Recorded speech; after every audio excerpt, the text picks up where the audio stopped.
లోని రిషికొండను ఏం చేయాలి? రిషికొండను ఏం చేయాలి అంటే స్టార్ హోటల్స్కి సంబంధించిన ఒక అసోసియేషన్ ఆమ్రపాలి గారికి ఒక లేఖ రాశారు. ఎందుకంటే ఈ మధ్యన ఆంధ్రప్రదేశ్ ప్రభుత్వం దీన్ని ఏం చేద్దామని అభిప్రాయాలు అడుగుతున్నప్పుడు ప్రజలకు కానీ వీళ్ళకి కానీ ఈ స్టార్ హోటల్ అసోసియేషను 4 సూచనలు చేసింది. ఒకటి, దీన్ని ఫారిన్ కాన్సులేట్ల బిల్డింగ్లకి అంటే అమెరికాకి కానీ సింగపూర్కి కానీ యుఏఈ యునైటెడ్ అరబ్ ఎమిరేట్స్కి కానీ కాన్సులేట్ బిల్డింగ్ కింద ఇవ్వచ్చు. ఎందుకంటే ఆంధ్రప్రదేశ్లో ఇప్పటిదాకా వాళ్ళకి ఏమీ లేదు, అలాంటి బిల్డింగ్ ఇవ్వలేదు మనం. ఇది ఒకటి చూడవచ్చు అని. రెండవది, ఇప్పుడు వీళ్ళందరూ తెగ స్మరిస్తున్నారు కదా PPP, పబ్లిక్ ప్రైవేటు పార్ట్నర్షిప్. ఈ PPP కింద కూడా దీనిని ఇవ్వచ్చు. ఇంటర్నేషనల్ నేషనల్ లెవెల్ కార్పొరేట్ కంపెనీలు కనుక పిలిస్తే అని. ఈ రెండు.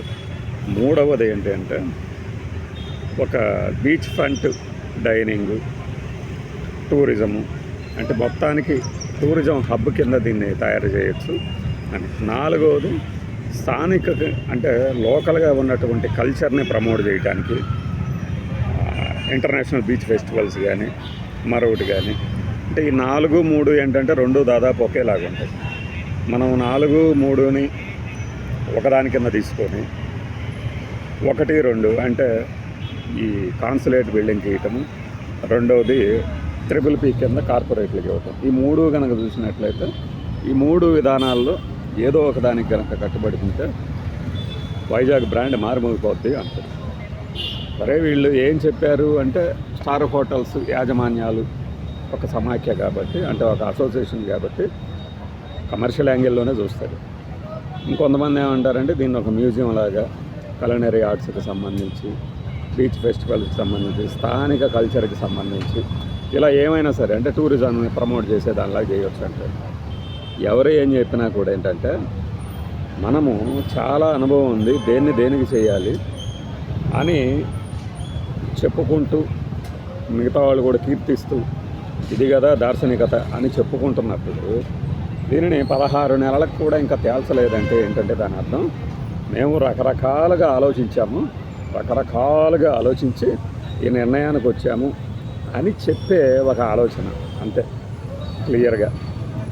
దానికి పోయి మంత్రుల కమిటీ వేసాము, ఆ కమిటీ ఏమీ తేల్చలేదు, అసలు సమావేశమే అవ్వలేదు.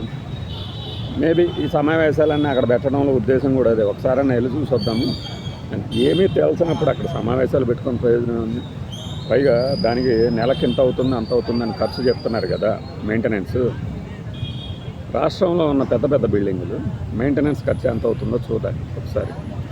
RTI right to information act కింద తీయండి. అలానే బడా నేతల మెయింటెనెన్స్కి ఎంత అవుతుందో తీయండి. అప్పుడు ఈ రిషికొండ గెస్ట్ హౌసు, ప్యాలెసు, భవంతి ఏదైనా సరే సెంటరు వీటికి ఎంత అవుతుందో పోలిస్తే నిజంగా అంత భారీగా ఉందా లేదా తెలుస్తుంది. అంతెందుకు, మొన్న కొన్ని సమావేశాలు చూసాం. ఆ సమావేశాల్లో చూసినప్పుడు పక్కనే వాళ్ళ దగ్గర ఒక మంచి బ్రాండింగ్ ఉన్నటువంటి వాటర్ బాటిల్, దాని పక్కన 2-3 ఎగ్ పఫ్లు ఇవన్నీ ఉన్నాయి. మరి ఎగ్ పఫ్లు అంటే మీకు గుర్తొస్తుంది కదా, జగన్మోహన్ రెడ్డి కూర్చొని తిన్నాడు కదా కోట్ల ఎగ్ పఫ్లు. ఇప్పుడు అవి కూడా లెక్కలు తీశారనుకోండి, ప్రతిరోజు ఎంత ఖర్చు అవుతుంది ఎక్కడైనా అని చెప్పేసి ఇప్పుడు వీళ్ళ కళ్ళు పేలిపోతాయి అన్నమాట. ప్రచారం చేయటము, ఆ తర్వాత వదిలేయటము. అంటే ఇప్పుడు ఆ సినిమాలో చెప్తాడు కదా, బురద వేసాము కడుక్కుంటాడా తుడుచుకుంటాడా అంతే ఉంచుకుంటాడా వాడిష్టం అన్నట్టు. సేమ్ రూల్స్ ఇక్కడ కూడా అప్లై చేస్తారు. కొద్దిగా లేటుగా అయినా అది కూడా జరుగుతుంది. ఈ క్రమంలో ఏమంటే వైజాగ్కి సంబంధించి ఇప్పుడు పెద్ద వాళ్ళు వస్తారు, CI సదస్సు అంటారు, రాష్ట్రపతి గారు అప్పుడప్పుడు వస్తారు.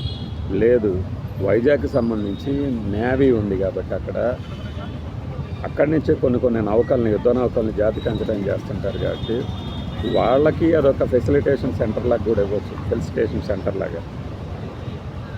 ఇవన్నీ వాళ్ళకి తెలియవా అంటే తెలియచ్చు, తెలియకపోవచ్చు. నేనైతే ఏంటంటే తెలిసి చేస్తున్న జాప్యం. వాళ్ళేమో వెంటనే నిర్ణయం తీసుకోలేదు, చాలా రకాలుగా తర్జన పడి. ఎందుకు ఆయన ఉన్నాడు కదా ఎల్వి సుబ్రహ్మణ్యం, ఏమిటో జగన్మోహన్ రెడ్డి ఏమిటో అనుకుంటా తెగేశాడు కదా. ఆయన చెప్పాడు కదా, వీళ్ళ స్టైల్ ఎలా ఉంటుందంటే అండి, చంద్రబాబు నాయుడు గారు 24 గంటలు చర్చలు పెడతారు. అన్నీ అన్నీ అయిపోయిన తర్వాత 15-12 గంటల చర్చల తర్వాత ఒక నిర్ణయం తీసుకుంటారు అని. ఆ నిర్ణయం ఆయన మనసులోదే. వాళ్ళందరి చేత అనిపించడానికి ఇవన్నీ. ఈ తిప్పలు కూడా దానికి సంబంధించిందే అని నా ప్రగాఢ విశ్వాసం. తొందరలోనే ఈ ఆప్షన్ని మనం చూడబోతున్నాం. బై.